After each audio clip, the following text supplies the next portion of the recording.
Camları kapatın, camları.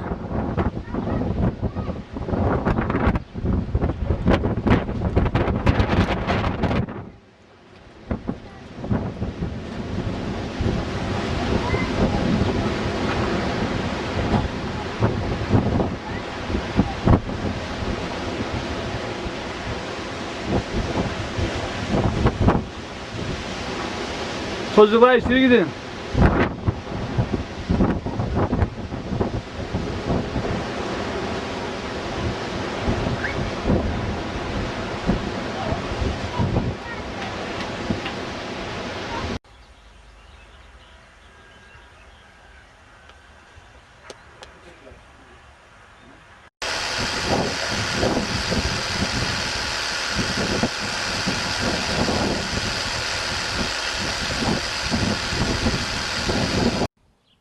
Taş ocağın kurulması geçen sene 3 aylığına falan köylere izin verdi. 3 aydan sonra bu sene yine başladılar.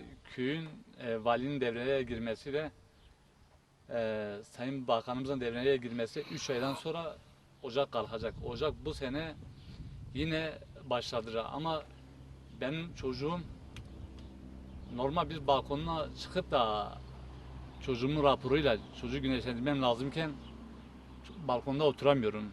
Dışarı çıkamıyorum. Evin pencereleri dahil kapatıyorum. Devlet çocuğuma ilaç parasını ödüyor. Mama parasını ödüyor. Çocuğum bir şey yemiyor. Sadece mamayla besleniyor. Çocuğumun ilacını, her şeyin devlet karşılıyor bunu.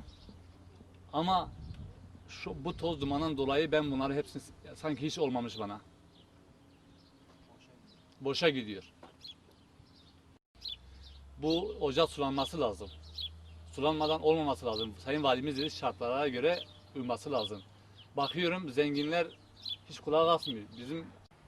Dayı bu toz ters yöne geldiğinde nasıl oluyor buralar? Ya vallahi toz geldiği zaman biz böyle yerinde oturuyorum, başını böyle poşetten bağlıyorum, ben yerde oturuyorum, dayanmıyorum tozun dumanda.